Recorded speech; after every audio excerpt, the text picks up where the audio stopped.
लीजिए सुनिए आज की कहानी द ट्रिप, मेरी यानी गरिमा की आवाज़ में। सूरज की वाइफ शांति अक्सर बातें भूल जाया करती, पर सूरज इसे कभी सीरियसली नहीं लेता और ना ही शांति। हो जाता है वर्कलोड ज़्यादा होने पर वह हंसकर बोल देती। शांति जिंदगी को खुलकर जीने वाली, हमेशा हंसने वाली टॉकेटिव लड़की थी। पर जब से उसकी बहन प्रिया की डेथ हुई थी, तब से वह खोई खोई सी रहने लगी। सूरज भी उसे ज़्यादा कंपेल नहीं करता था कि वह जल्दी से नॉर्मल हो जाए, पर यह सब वैसा नहीं था जैसा दिखता था। और ये बात एक राज ही रह जाती अगर सूरज के बैंक लॉकर का एक्सेस शांति के फिंगरप्रिंट से ना होता। जब भी सूरज बैंक लॉकर से ज्वेलरी निकालने की बात करता तो शांति टाल देती, अरे घर पर सेफ नहीं है आजकल। पर जब सूरज की सगी बहन की शादी थी, तब शांति कब तक मना करती, उसे बैंक जाना ही था। और वहाँ पे शांति के फिंगरप्रिंट्स कंप्यूटर रिजेक्ट कर देता है। बात आश्चर्यचकित कर देने वाली थी, पर ज्वेलरी तो निकालनी ही थी, तो बैंक ने लॉकर खुलवा दिए। पर शांति बहुत नर्वस हो गई। सूरज को कुछ तो गड़बड़ी लगी, पर शांति को वो मेंटली हैरेस करना नहीं चाहता था।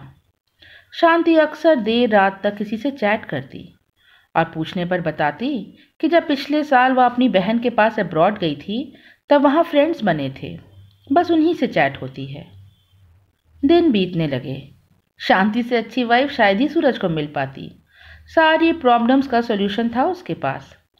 धीरे धीरे शांति बीती बातों को भूलने लगी और दोनों ने एक ट्रिप प्लान किया, गोवा जाने का।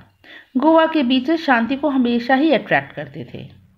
उन्होंने वहाँ एक कार हायर कर ली और देर रात ड्राइव पर निकल गए।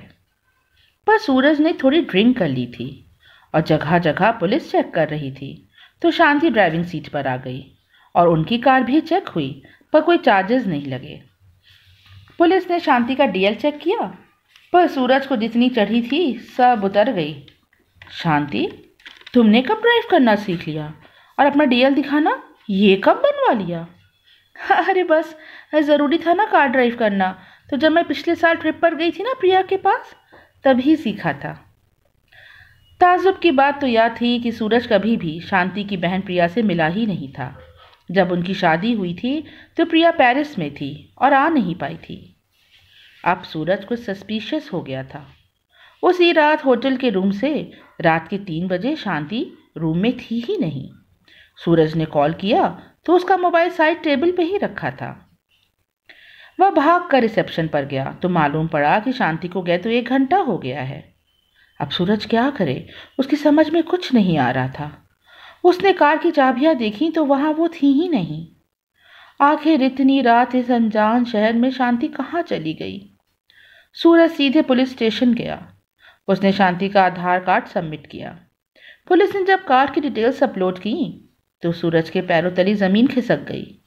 पुलिस ने बताया कि शांति तो साल भर पहले पुलिस एनकाउंटर में मलेशिया में मारी गई थी। मलेशिया? वहीं तो शांति गई थी ट्रिप पर अपनी बहन प्रिया के साथ। कुछ समझ नहीं आ रहा था सूरज को। पुलिस ने कहा कि सूरज बहुत परेशान है और उसे साइकियाट्रिक की हेल्प लेनी चाहिए। पर वह पुलिस को कैसे समझाए कि अभी कुछ ही घंटे पहले ही तो टोल नाका पर पुलिस ने शांति का डीएल चेक किया था। उसने पुलिस से रिक्वेस्ट की कि वो पता लगाएं, पर सब कुछ इतना आसान नहीं था। शांति के पेरेंट्स भी इस दुनिया में नहीं थे। उसने शांति का फेसबुक अकाउंट खोला, उसने पासवर्ड चेंज कर दिया था। उसने इंस्टा का अकाउंट खोला तो इंस्टा पे उसने अपना अकाउंट डिलीट कर दिया था। शांति आखिर ऐसा क्यों कर रही थी? सुबह हो गई पर उसका कोई पता नहीं चला। दिन बीतने लगे। पुलिस ने एक दिन कॉल किया कि वो कार जो सूरज ने हायर की थी वह रिकवर हो गई है, गोवा से 40 किलोमीटर दूर एक सुनसान इलाके में। पर शांति? सूरज वापस मुंबई आ गया। वह पूरे घर में ना जाने क्या ढूंढता रहता। फिर एक दिन शांति की एक पुरानी साड़ी के बीच से एक तस्वीर गिरी। उसमें शांति के साथ उसके साथ एक और लड़की थी।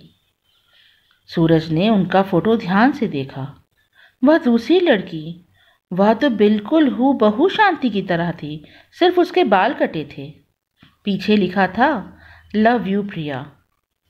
शांति प्रिया क्या जुड़वा बहनें थी और मलेशिया में शांति का एनकाउंटर हुआ था? क्या हुआ था वहाँ?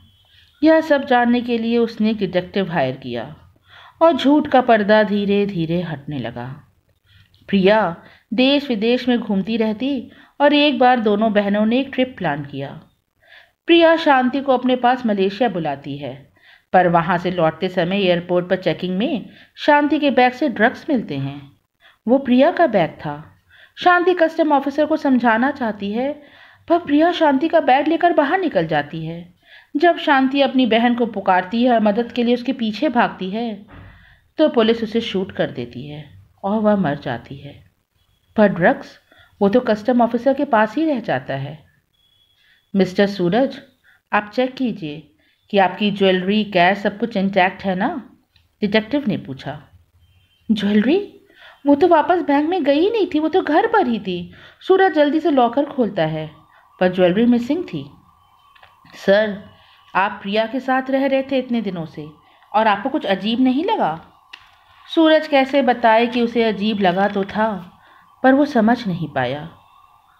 इस बात को बीते 5 साल हो गए। प्रिया का कुछ भी पता नहीं चला। फिर एक दिन टीवी पर एक न्यूज़ फ्लैश हुई कि नामी गिरामी ड्रग माफिया की हेड पकड़ी गई है। सूरज देखता है कि वह तो प्रिया है। वह आज भी वैसे ही लगती है जैसे पिछले सालों में लगती थी। वो कैमरे में देखती है और आई एम सॉरी बोलते हुए लिपसिंग करती है। सूरज अब जिंदगी में आगे बढ़ चुका था, पर शायद प्रिया इतने सालों से गिल्ट में ही जी रही थी। अब सूरज बहुत बदल चुका है। वह पहले से ज़्यादा सतर्क और चौकन्ना रहता है। ये थी मेरे द्वारा लिखी कहानी द ट्रिप। ये कहानी आपको कैसी लगी कमेंट सेक्शन में ज़रूर बताइएगा। कहानी अच्छी लगी हो तो चैनल को सब्सक्राइब करें। Bye for now.